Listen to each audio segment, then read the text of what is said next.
గాని ఇంటికొస్తే గుమ్మం ముందే నరికి పారేస్తాను.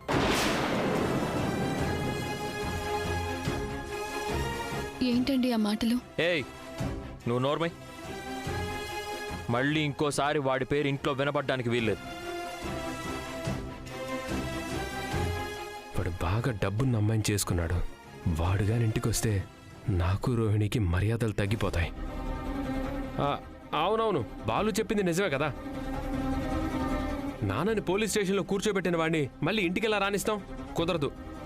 వాడికి పుట్టిన బుద్ధి కాదురా అది. ఇదిగో ఈ మహాతల్లే అండగా నిలబడి ఇంత దూరం తెచ్చింది. చాలా ఆపు. నాన్న పరువు తీసినవాడు ఈ ఇంట్లో అడుగు పెట్టడానికి వీల్లేదు. నీ పెళ్ళం మాత్రం తక్కువ చేసిందా? దాన్ని మాత్రం ఇంట్లో పెట్టుకుంటావా? అవన్నీ వదిలే.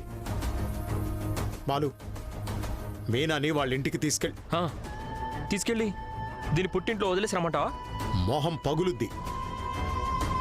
పండక్కి నువ్వు మీనా మీ అత్తగారింటికి వెళ్ళాలి. నాకు పెళ్ళామే లేదు. అత్తగారు ఎక్కడి నుంచి పుట్టుకొచ్చారు? ఈ విషయంలో నువ్వు పట్టుబట్టకు నాన్న. అరే, అది కాదురా.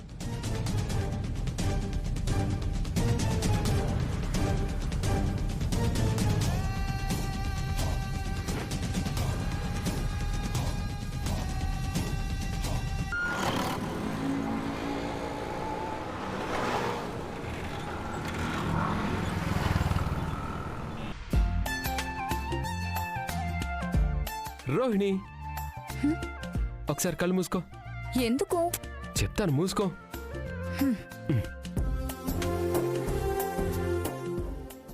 బోనస్ బోనస్ అడగమని భలే గుర్తు చేశావు. వెళ్ళి అడగగానే ఇచ్చేశారు. నాకు తెలుసు, ఫెస్టివల్కి బోనస్ ఇవ్వడం కామనే కదా. మనకి తెలియదు కదా. అయినా నీలాంటి ఎంప్లాయీస్కి బోనస్లు ఇన్సెంటివ్లు ఇవ్వకుండా ఎలా ఉంటారు? ఇన్సెంటివ్లా? అవును. ఆ షోరూమ్కి నువ్వెన్ని కార్లు అమ్ముంటావు, ఎంత బిజినెస్ ఇచ్చుంటావు. అవునవును, మా ఎండి ఆశ్చర్యపోతుంటాడు నా టాలెంట్ చూసి. మరి అంత బిజినెస్ ఇచ్చే వాళ్ళకి ఇన్సెంటివ్లు ఇవ్వకుండా ఎలా ఉంటారు? సంక్రాంతి వస్తుంది కదా, అప్పుడు కూడా అడుగు. ఈసారి ఎవరు నెత్తి మీద చేయి పెట్టాలో. ఏంటి? ఏం లేదులే, నాకు పనుంది, నేను వెళ్తాను.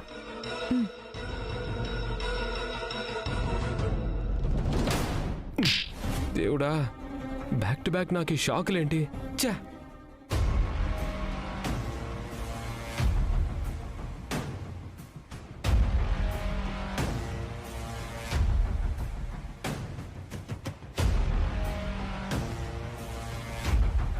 నా 25,000 ఉన్నాయి. దినేష్కి 50,000 ఇవ్వాలి. ఎలా?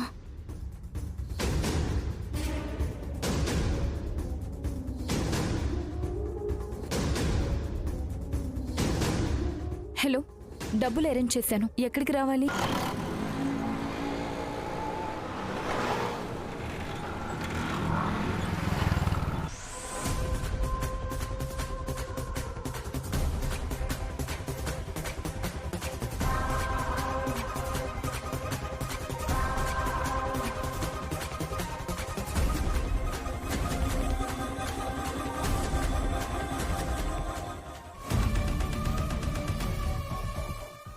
మిస్సెస్ అయ్యాక మరింత అందంగా ఉంది. ఇంత అందాన్ని మిస్ చేసుకోవాలంటే ఎవరికైనా కష్టమే.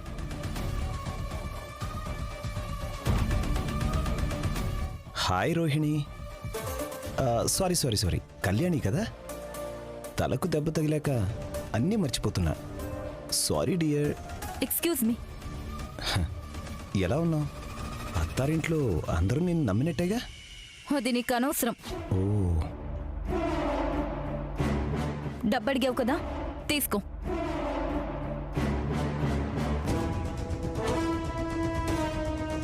ఇది 50,000 లేదే. 25,000 అడ్జస్ట్ అయింది. కానీ నేను దీంతో అడ్జస్ట్ అవ్వలేనే. అది నాకు తెలీదు. నా వల్ల అయింది, తీసుకొచ్చాను. తీసుకొని బయలుదేరు. అలా చిరాకు పడకు కళ్యాణి. నీ చరిత్ర మొత్తం తెలిసిన వాణ్ణి. నన్ను గుడ్ బాయ్లా ఉండనివ్వు, లేకపోతే నీకే నష్టం. బెదిరిస్తున్నావా?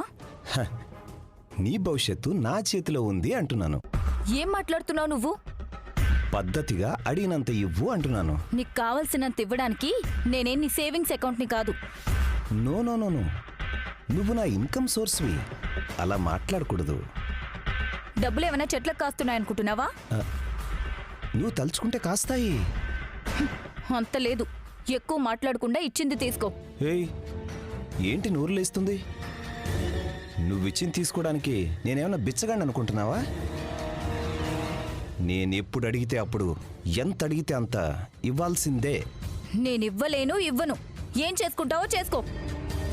వెళ్ళు వెళ్ళు వెళ్ళు, కానీ జరగబోయే నష్టానికి సిద్ధపడి వెళ్ళు. తర్వాత వచ్చి నా కాళ్ల మీద పడ్డా ఉపయోగమే ఉండదు. ఇక నీ ఇష్టం. ఆ, ఎందుకిలా వేధించుకొని తింటున్నావు? నిజంగా నా వల్ల కాలేదు. దయచేసి అర్థం చేసుకో. ఆ, అలా అన్నావు, బాగుంది. నేను అర్థం చేసుకుంటాను, కానీ నువ్వే నా మనసు అర్థం చేసుకోకుండా నన్ను విలన్లా చూస్తున్నావు. ఏం పర్లేదు. కొంత టైం తీసుకుని మిగిలిందివ్వు. ఇంకానా? అంతేగా. ఇప్పుడు 25,000 ఇచ్చావు, ఇంకా 25,000 బ్యాలెన్స్ ఉంది కదా. ఇలాంటి విషయాల్లో నేను చాలా క్లారిటీగా ఉంటాను. సరేనా? వెళ్ళు వెళ్ళు వెళ్ళు, ఎవరైనా చూస్తే బాగోదు. అసలే పెళ్ళైన అమ్మాయివి కదా. వెళ్ళు.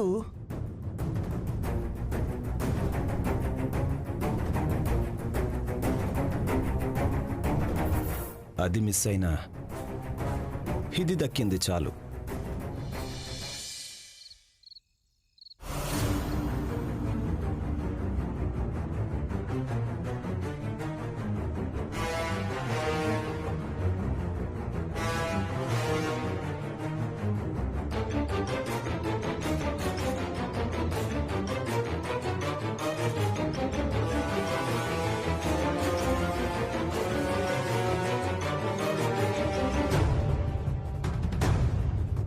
అమ్మా, నువ్వెందుకమ్మా ఇక్కడికి వచ్చావు?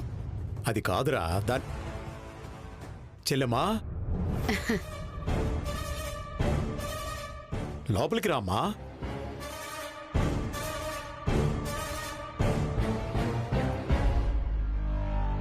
ఆగు.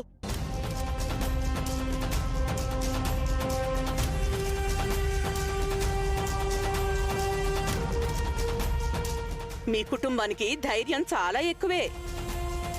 ఇంకా ఏ మొహం పెట్టుకుని మా ఇంట్లో అడుగు పెడుతున్నావు? అత్తయ్య, నేను చెప్పి పంపిస్తాను. దయచేసి మీరేమనకండి. ఎందుకు పంపించాలి మీనా? లోపలికి తీసుకురా. తీసుకొచ్చి ఇంకా ఏం అరిష్టం నెత్తి మీద తెచ్చుకుంటారు? వీళ్ళు ఇంట్లో అడుగు పెడితే మన ఇంట్లో మనశ్శాంతి బయటకు అడుగు పెడుతుంది.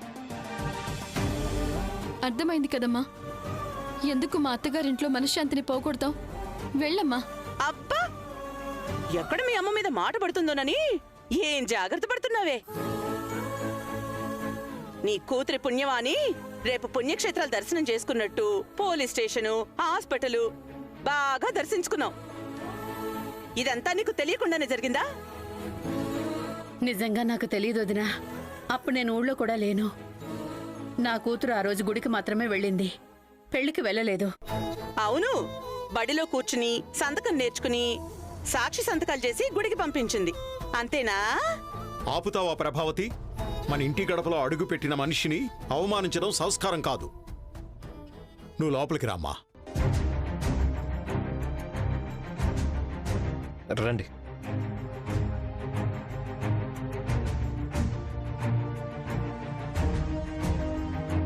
మీనా, వెళ్ళి అమ్మ కాఫీ తీసుకురామ్మా. వద్దన్నయ్యా, నేను కాఫీ మానేశాను. పొదుపేమో.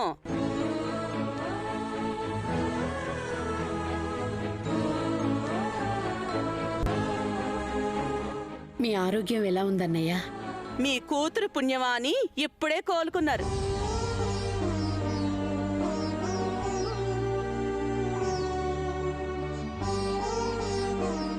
నేను బాగానే ఉన్నానమ్మా, కానీ నా భార్య మీద అరిచి అరిచి మళ్ళీ గుండె నొప్పి తెచ్చుకుంటానేమో అని భయంగా ఉంది.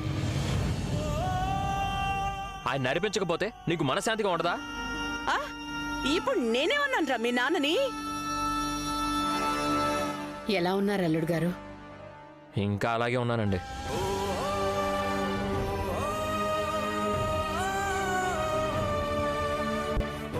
దీపావళి పండక్కి అమ్మాయిని అల్లుణ్ణి పిలవడానికి వచ్చానన్నయ్య.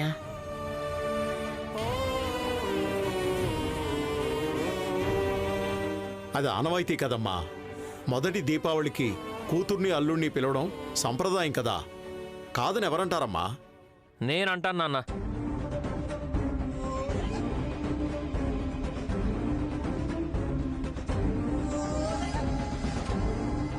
కొంచెం మంచి చీరలు చూపించురా. ఈ చీర చూడండి, మీకు చాలా బాగుంటుంది. అచ్చం అనుష్కలా ఉన్నారు మేడం. ఇది కడితే మాత్రం కాజోల్లా ఉంటారు. రేయ్, నువ్వు చీరలు అమ్ముతున్నావు, సినిమాలో వేషాలు ఇప్పిస్తున్నావా? ఇది బానే ఉంది, ఇది తీసుకో. అన్న కారు తీసుకురమ్మన్నాడు. కారా? ఎందుకు? నువ్వు ఆయన ఒంటి మీద కొట్టావు, ఆయన నీ బతుకు మీద కొట్టాడు. అంతా నీ వల్లే. ఇప్పుడు నీకు సంతోషంగా ఉందా? నవ్వు, ఇప్పుడు నవ్వు. ఇప్పుడు వెళ్ళి మీ ఇంట్లో దీపావళి పండుగ జరుపుకుందావా?